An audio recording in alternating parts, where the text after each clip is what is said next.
The Joe Rogan Experience. Every time I go into Washington, D.C., every time I go into the Wegmans, there's a big Washington football team, Tostitos potato chips with the Washington football team name on there, and the Redskins. And is that an offensive word? Like that's an offensive word. Me even saying that, like right there, is that offensive? Yes. Not to everybody, but the majority of Native American groups, tribes, they've all let the team know that name is offensive, and they still won't change it. They don't. They say it's honoring Native Americans. That term is used, and you see it in historic records, to count Indian skins or scalps that have been taken from Indian people.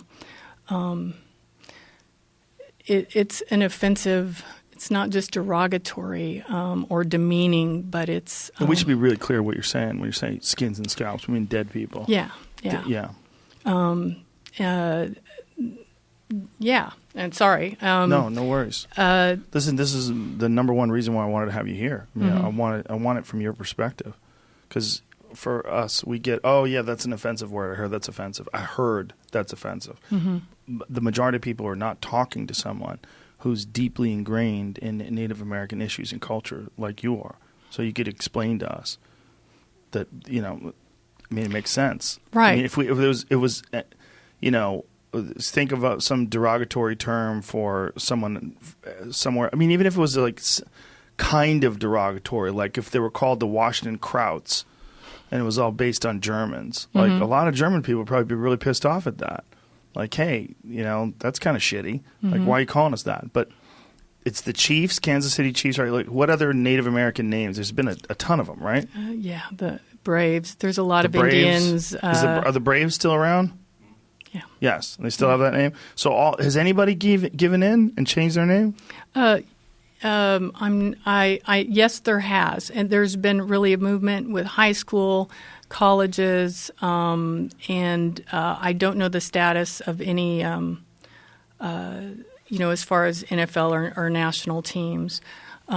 Syracuse University had a derogatory mascot that they changed some years back because of the tribes there that are now in the state of New York fought for that. What was that mascot? I can't remember, but now they're some kind of like orange. It's an orange? All right. It's super orange. Yeah, but that's not hurting anybody's feelings. Yeah, exactly. Orange.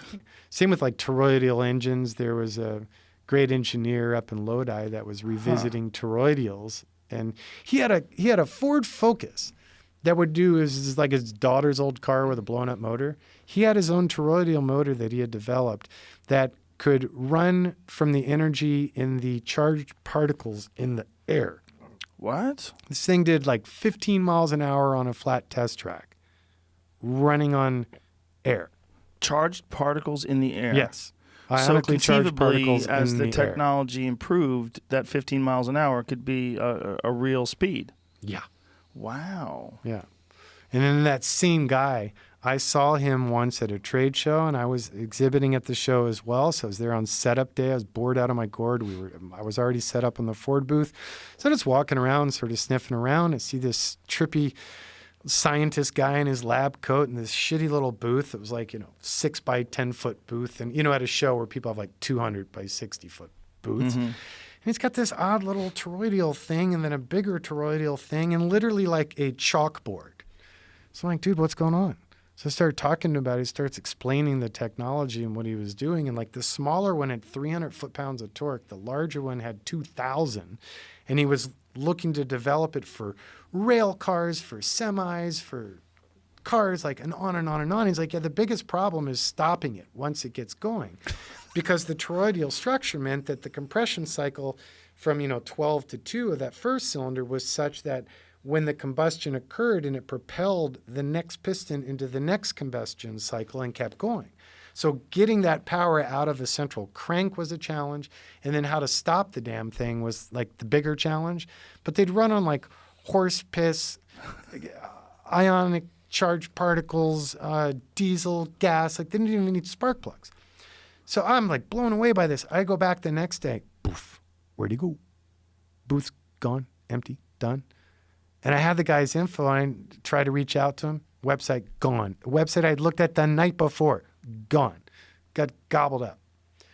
5 years later, I see him again at another trade show with another kick-ass design. And man, was he a bitter man. He's like, yeah, never again. Because they bought it and they shelved it. I'm never selling anything again. Fuck them. I'm licensing to specific channels of applications, and that's it. His new product. So what do you think happened if you're a conspiracy theorist? Do you think someone bought him out and just I'm a small independent business owner realist in that, hell yes, someone didn't like that, and they shelved that shit. So they bought it and then just shelved it. Yep. One thing, my wife is part of it's called a mommy group. So it's like a connection of online of all these mommies and on like all over LA. And what they do is people will post shit they need. So like one of the moms just had a kid, they don't have any wet wipes. And so then all the other moms will be like, oh, we've got wet wipes. And then right now they're just leaving them on the door. Oh, that's so people come and get them. So it's like, I think the community thing is exactly right. Yeah. But also people have to maybe transcend money for a second and figure out ways to set up in their community, like, what do you need? What do I have? And then start some form of like trade or just giving people, there was someone who set up a toilet paper exchange, in LA, where he was just like, if you have extra toilet paper, bring it. And then he had toilet paper and he was just giving it out to people who are, I think that's the sort of thing we're going to have to start doing if we can. Yeah. It's like right now there's old people who they can't do shit, man. They can't do anything. They're terrified. They can't even get online. If you know them, you got to help them. And this is, this is a weird time for us, but it's a time for us to reset. It's not good. I'm not saying it's good, but I'm saying we can get a positive out of this. Yeah. The people that make it through, we can get a positive out of this. And the positive is community is important. It's really important. And it seemed like it wasn't important because it seemed like we had everything set up so you didn't have to engage with people. It's not the right way to do it. It's not good for anybody. No. That kind of life is not good. And the detachment that we have, that's why do you think people have road rage on the highway? When they're locked in their little box, right, separated from people in a way that they wouldn't have it in person. Yeah. If it was just, it's only a thin piece of metal and glass separating you from these people. Yeah. But with that, there's the other added factor of the heightened senses because you're driving fast. You realize you might have to make quick movements. So dumb things people do are elevated. Yeah, that's right. They're even more dumb. Yeah. But it's also that you're detached. You're in these boxes. Right. It's like a weird dream. We've done weird shit to each other. Yeah. Because of that. We're all gummed up in that way. It's like it's like a fungus that grew on the circuitry of society and started, or it's like, when they talk about the dolphins and the whales being fucked up by the high-tech sonar they're using and washing up on the beach because the sonar is messing up their ability to communicate with each other. It's like there's this kind of technological sonar that has completely made us disconnected from the earth, essentially. Like our earth connection has been replaced by a technological connection. Now, technology comes from the earth, but we're talking about a secondary thing compared to, your feet touching the ground, being around another human and like recognizing them as having exactly the same thing you have, which is they want to be happy. Feeling the connection between people when you're with someone. I don't know if you've ever done that, but just like the next time you're around anybody that you're like buying shit from or that normally just kind of go by, feel that connect. You can feel it. There's an energetic connection that you can feel there that's easy to overlook. Hell Week is another good example. It starts Sunday in the evening and ends Friday in the afternoon, and you get about 2 hours of sleep on Wednesday. That's it. It's horrendous to go through, and it's pretty entertaining as an instructor because you can just totally fuck with the students because they're off their rocker by Tuesday afternoon.